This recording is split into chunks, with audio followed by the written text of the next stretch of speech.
Oke, assalamualaikum warahmatullahi wabarakatuh. Nah, di sini saya akan menerangkan tentang uji normalitas dari cara menghitung ataupun cara bagaimana sih uji data itu bisa normal, yang tadinya tidak normal, gitu. Pokoknya kita akan eh, kupas tuntas gitu di sini. Nah, jarang banget soalnya di video YouTube langsungan gitu bagaimana cara eh, menghitung uji normalitas, terus menganalisisnya, terus membuat data yang tidak normal menjadi normal, ataupun ada banyak hal yang harus diperhatikan yang tidak dijelaskan pada video YouTube pada yang lain gitu. Jadi di sini saya akan jelaskan biar teman-teman semua itu bisa cepat gitu untuk mengerjain uji normalitas dan yang lain. Nanti aku juga akan buat video yang lain. Nah, sebelumnya uji normalitas itu digunakan untuk menguji data apakah persebarannya berdistribusi normal atau tidak. Nah, di sini saya akan uji normalitas menggunakan Kologorov-Smirnov. Nah, itu. Nah, data dikatakan berdistribusi normal apabila nilai signifikansinya lebih dari 0,05. Oke, seperti itu. Nah, langsung aja eh, bagaimana sih nanti cara menghitung uji normalitas. Nah, itu kita ada datanya. Nah, ini data awal. Oke, data awal yang kita pakai itu kita totalan gitu. Jadi ini per variabel. Nah, ini variabel X1, terus ada variabel X2 dan tentu ada variabel Y gitu. Jadi yang dipakai itu kita hanya menotal ya per variabel gitu. Jadi ini di total variabel X1 berapa, terus X2 berapa, terus Y-nya berapa gitu. Jadi kita harus totalin, tidak per pernyataan seperti itu. Nah, jadi ini saya sudah totalkan berapa aja total dari itu. Nah, langsung masuk ke aplikasi SPSS. Nah, sebelumnya ini saya hapus terlebih dahulu. Oke, kita masuk ke situ dan langsung di copy saja. Selanjutnya juga sama, dan selanjutnya juga sama lagi. Kita pindahkan total setiap variabelnya. Di sini data saya cuma sedikit ya, nanti soalnya akan saya jelaskan banyak hal yang mungkin jarang diungkap oleh teman-teman yang lain, dan mungkin teman-teman yang lain juga bingung gitu. Nah, ini jangan lupa diganti biar lebih enak gitu. X1, X2. Nah, sorry ya omonganku rada bingung gitu. Soalnya ya secara spontan. Nah, ini decimalnya juga diisi kosongan aja biar enak. Nah, untuk measure-nya diisi dengan scale gitu. Oke, udah seperti ini. Itu belum, masih ada desimalnya 1. Nah, seperti itu. Nah, untuk uji normalitas sendiri itu saya cukup mudah, tapi ya ribet. Nah, pertama kita di menu analyze. Nah, jadi semua itu kebanyakan kalau skripsi gitu, SPSS gitu biasanya pakainya menu analyze ini. Nah, menu analyze yang pertama bisa diklik di regression. Jadi kita harus mencari nilai residualnya. Nah, caranya itu bagaimana? Caranya itu diklik regression, tadi analyze, regression, terus di linear. Nah, seperti ini. Nah, ini ada variable dependent ataupun di box one of one itu sebenarnya itu variabel bebasnya gitu. Nah, untuk variabel dependent itu variabel y, terus yang box one of one itu variabel independen gitu. Jadi seperti ini. Nah, jangan lupa yang di sini dikosongin aja, terus yang di save ini kita kan tadi cari residual. Nah, tadinya nggak kecentang, terus saya centang ini di unstandarized. Nah, seperti itu, terus continue, terus klik OK. Nah, ini langsung skip aja, bisa dibiarkan. Terus kita langsung ke uji normalitas. Nah, uji normalitas tadi sudah dapat nilai ini. Nah, ini tadi setelah diklik regression linear, terus di unstandardized, terus akan muncul nilai ini. Nah, residu 1. Nah, ini lanjut untuk uji normalitas. Nah, ini langsung aja dianalisis seperti tadi, terus non parametric test, terus lanjut di regresi dialog. Nah, ini di sini tadi kan pakai Kolmogorov-Smirnov, jadi pakai yang ini sampel KS. Nah, KS itu artinya Kolmogorov-Smirnov. Nah, terus yang dipakai yang tadi nilai residualnya, yang lain nggak usah disentuh lagi, nggak apa-apa. Oke, klik. Nah, tadi sudah diketahui juga bagaimana cara melihat data itu normal atau tidak. Nah, ini tadi kita baca lagi. Nah, di sini data dikatakan berdistribusi normal apabila nilai signifikansinya lebih dari 0,05. Nah, di sini hasil SPSS itu dilihat di sini nih. Asim titik sig. Nah, 2 tilet. Nah, itu yang dilihat. Nah, ini kan 0,044.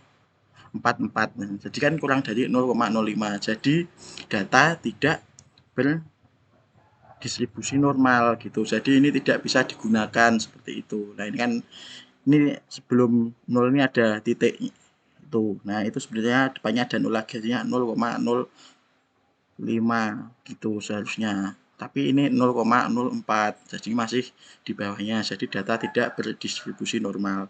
Nah, kalian jangan lihat ini ya, ini juga bukan suatu hasil, jadi ya dilupakan saja ataupun ya nggak usah dilihat gitu. Yang dilihat hasilnya di sini. Nah, oke, itu datanya tadi dari data awal tidak berdistribusi normal. Nah, terus bagaimana sih cara membuat data berdistribusi normal? Nah, itu sebenarnya ada polanya ya. Kenapa sih data itu bisa berdistribusi normal ataupun tidak? Nah, gitu. Nah, ini saya akan menunjukkan cara bagaimana membuat data yang semulanya tidak normal menjadi normal gitu. Lihat ya ini. Oke, kita bisa diklik, nggak usah di save dulu. Nah, ini caranya gini. Kita masuk ke analyze, terus kita masuk ke descriptive statistik. Nah, kita masuk ke menu explore. Nah, di menu explore ini kita masukkan, sebenarnya itu satu-satu lebih baik kan, tetapi malah kesuwen dulu. Nah, kita langsung aja dimasukin ke dependent list seperti itu. Terus yang plots ini udah biarin aja, terus oke.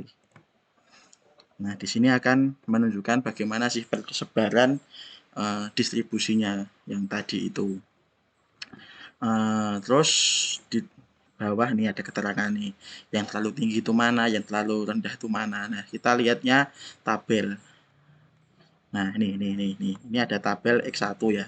Nah, persebarannya itu seperti ini, ada jawaban 20, ada jawaban 60, ada 80 dan 100. Nah, itu tuh membuat data tidak normal. Kalau normali itu bentuknya kayak gini.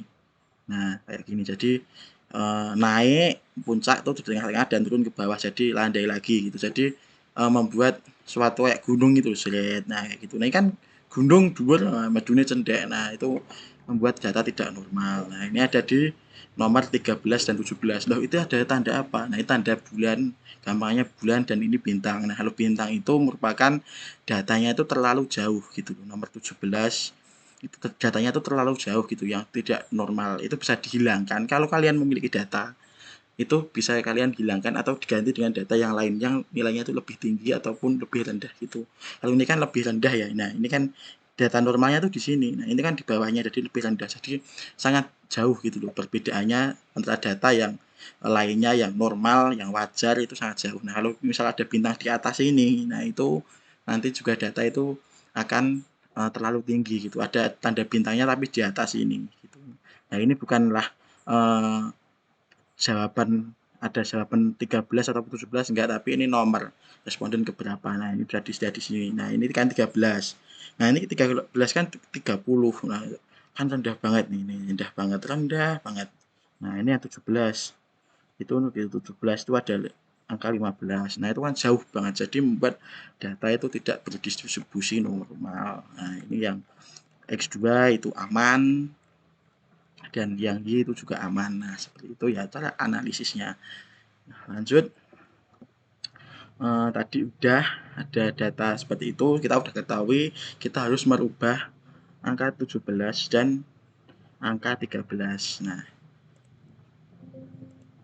kalian kalau memerlukan penelitian, sarankan sih, kalian kalau misal kalian sampelnya 50, ya kalian tuh cari sampel ya 70, jangan 50 pas gitu.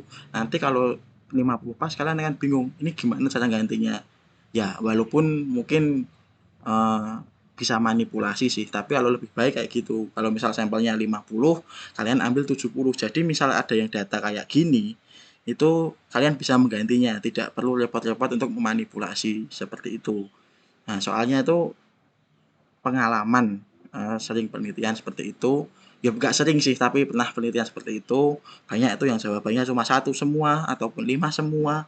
Nah, itu membuat data tidak berdistribusi normal, ataupun nanti tidak valid ataupun yang lain, oke. Nah, ini kan tadi 30 dan 15, ini kan jauh banget. Nah, caranya gimana? Mungkin bisa cari misal jawaban yang lebih masuk akal, yang tidak jauh. Nah, kan tetapi tadi saya juga udah mencarinya tuh di sini ada yang tadinya eh, 6 15 bisa diganti 67, ataupun dengan 13 akan bisa diganti dengan 92. Nah, seperti itu. Jadi ini sebenarnya bisa coba-coba. Sebenarnya bisa coba-coba. Kalian mau misal ganti ya yang jelas tuh mendekati gitu loh. Mendekati. Tapi karena ini nanti aku akan menunjukkan banyak hal yang mungkin teman-teman belum ketahui biar bisa penelitian ataupun olah data itu cepat. Nah, ini saya akan mengganti angkanya dengan 92 langsung. Jadi tadi sudah aku hitung bagaimana sih nanti biar muncul suatu angka yang bisa aku terangin ke teman-teman semua gitu. Nah, sebenarnya ini kan misal nanti ada data yang di sini 70 atau 60 pun nggak masalah. Nah, ini ada 67 dan 92 gitu. Nah, mungkin ini bukan menjadi patokan ya.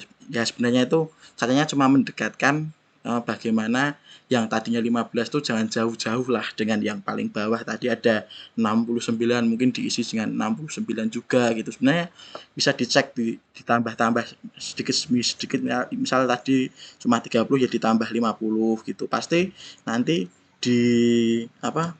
Di analisis explore tadi mungkin akan lebih berbeda gitu. Nah, langsung aja ya, tadi udah saya cari biar pas gitu. Nah, itu ada 92 dan 67. Nah, sebenarnya mau nunjukin terlebih dahulu lah biar teman-teman semua paham. Nah, di explore dulu lagi masih sama. Nah, tadi kan ada bulan dan bintang di X1 dan udah. Nah, itu di X1 tadi kan di sini ada bintangnya ya, ingat kan? Nah, tadi. Nah, ini udah tidak ada. Nah, tadinya udah normal. Nah, udah normal langsung kita uji lagi. Ini dihapus dulu.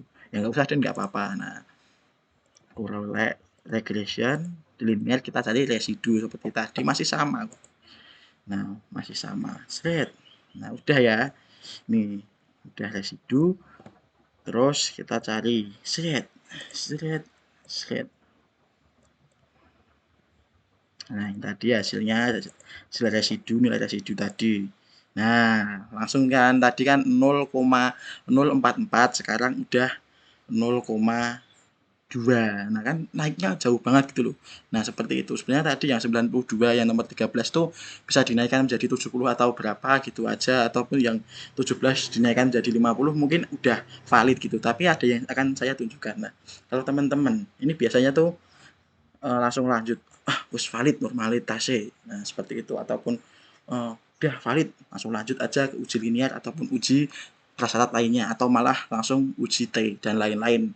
Nah, seperti itu. Jadi saya akan menunjukkan ini tidak ada di YouTube lain sih. Saya cuma mau nunjukin bagaimana sih biar olah data kalian itu cepat, biar nggak ngulang lagi. Udah dari misalnya udah uji normalitas normal, uji linear udah linear, uji multiku udah multiku, terus nanti pas di akhir itu malah loh, kok ternyata nggak ada pengaruhnya. Nah, kayak gitu. Itu sering banget terjadi. Jadi aku mau nunjukin ke teman-teman semua. Gimana caranya? Nah, sebelumnya subscribe dulu dan share, komen, ataupun yang lain. Terus pantas jadi YouTubers. Nah, gitu. Caranya gini loh. Tadi ini kan ada ya hasil. Ini ya kan hasil tadi nih. Ini hasil tadi. Yang pertama itu loh, yang pas cari residu. Oke, kita akan ulangi lagi. Untuk cari residu, kan tadi regression dan linear. Lanjut diklik oke. Nah, ini tadi kan kita misalkan di YouTube kan udah ini disingkirkan saja kan, banyak kan gitu ya. Biar yang kita cari itu cuma residu saja. Nah, kan tetapi saya akan menunjukkan sesuatu. Nah, ini kita tuh kebawain dulu, jangan langsung di skip kayak gini tuh. Nah, ini ya, ini ada tahu kenapa aku nunjukin ini? Nah, nggak tahu kan? Nah, ini kalau kita cari uji normalitas itu akan pertama kali dilakukan gitu. Nah, ini akan ada tabel koefisien dalam mencari nilai residu. Nah, itu jangan kalian abaikan teman-teman semua. Jadi kalian tuh harus lihat dulu ini hasilnya gimana sih. Nah, ini kan ada. Ini R square tuh nanti merupakan hasil dari koefisien determinan gitu loh. Jadi ini tuh sebenarnya kalau mencari uji normalitas itu kita kayak mencari banyak banget uji-uji gitu loh. Nah, ini uji normalitas, terus ini nilai T ini merupakan uji T gitu. Dan ini ANOVA ini merupakan uji F. Jadi kalian tuh juga harus melihatkan atau melihat bagian-bagian yang lain, jangan langsung di skip ataupun disilang. Nah, kali ini ada kesalahan di sini, yaitu di uji T. Nah, uji T kok salah, kenapa? Karena itu di uji T. Mungkin kalian bisa baca di tapi ini langsung aja ya. Uji T itu merupakan kayak hubungan antara variabel X1, X2 ini, kalau ini X2 dengan Y. Nah, itu kok kalau dikatakan ada pengaruh, itu jika nilai sigma itu kurang dari 0,05. Nah, akan tetapi yang X2 ini, nah ini jadinya terdapat pengaruh antara variabel X1 dengan Y. Nah, akan tetapi yang bawah ini tidak ada pengaruhnya karena nilai sigma lebih besar dari 0,05 gitu. Jadi, teman-teman semua harus memperhatikan seperti ini. Nah, lalu bagaimana sih cara mengatasi seperti ini biar tidak mengulang lagi? Nah, caranya kita tuh lihat data, cukup lihat data dan kita amati. Nah, itu yang agak sulit. Nah, caranya bagaimana? Langsung aja kita minimize, lanjut ke data yang tadi. Nah, kita amati. Tadi kan yang tidak ada pengaruh tuh hubungan yang variabel X2. Jadi, kita fokusnya ke X2, yang X1 kita lupakan aja. Gitu. Walaupun nanti akan berpengaruh gitu. Nah, caranya bagaimana? Kita lihat data di X2 dan Y. Soalnya pengaruhnya kan X2 dengan Y gitu kalau uji T itu. Nah, kita akan lihat di sini ada yang nilainya itu lebih besar ataupun janggal enggak seperti itu. Nah, ini ternyata ini seperti ini, data yang janggal itu seperti ini. Ini kan 73 kan rendah. Nah, tapi 54 itu termasuk nilai yang tinggi gitu loh. Jadi akan beda ataupun akan membuat data itu tidak berpengaruh gitu.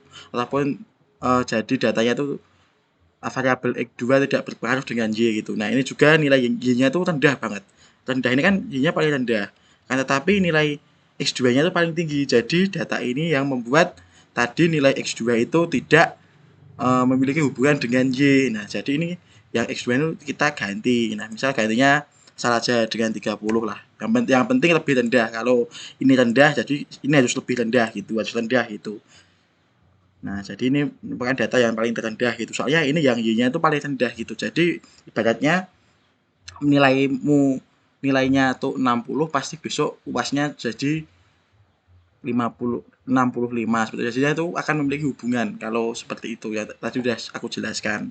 Jadi ini misal 30, lanjut aja langsung kita ke regression dan linear, langsung udah sesuai settingannya, tidak perlu diganti. Nah, ini langsung akan muncul lagi, akan tetapi pada nilai sig ini akan memunculkan nilai yang berbeda. Nah, ini kan jadi 0,01, jadi udah memiliki hubungan gitu. Jadi yang X1 kan udah tetap, maksudnya itu juga akan berpengaruh, tapi kan ini malah turun. Nah, itu bagus. Terus yang X2-nya juga sama seperti itu. Jadi data tersebut tuh udah oke gitu. Lanjut ke uji normalitas, dan uji normalitas pun juga pasti akan bagus gitu kalau udah seperti itu. Nah, untuk uji normalitas sendiri, nah ini juga menunjukkan nilai sig 200, 0,200. Jadi nilai data ini itu udah bisa lanjut ke uji linearitas gitu. Jadi harus paham-paham betul bagaimana sisi-sisi yang lain ataupun pandangan yang lain gitu. Jangan saat uji normalitas tuh hanya fokus ke uji normalitas, tapi kita juga harus fokus ke uji yang lain, soalnya itu akan berkaitan gitu. Jadi harus benar-benar lihat, oh bagaimana sih data ini, apakah nanti jika kita uji T akan memiliki pengaruh ataupun tidak. Nah, kita tuh harus fokus juga ke situ biar tidak mengulang. Jadi jangan sampai kita tuh kerja 2 kali ataupun 3 kali, atau bahkan jangan sampai kalau kita tuh nggak kerja dan rampung-rampung buat skripsi ini. Nah, kayak itu ya. Oke, paham kan?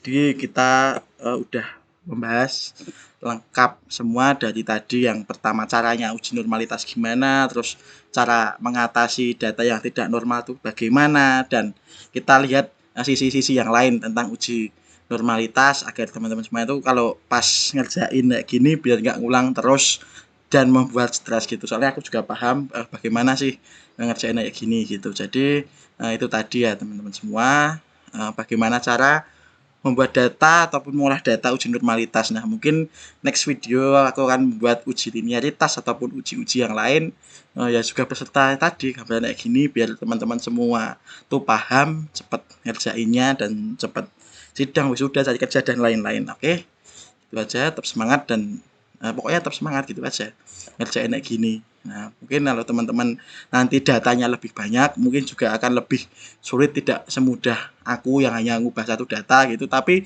ya polanya tuh kayak gitu. Aku mau nerapin atau ngasih tahu pola tentang uji normalitas terlebih dahulu gitu. Jadi ya nggak masalah gitu. Yang penting kalian udah tahu polanya. Mungkin besok sampelnya 300, kalau ubah satu data nggak begitu kelihatan, nah ya nggak apa-apa. Yang penting itu kalian paham polanya gitu. Dan tetap semangat seperti itu ya. Nah, mungkin itu aja. Wassalamualaikum warahmatullahi wabarakatuh.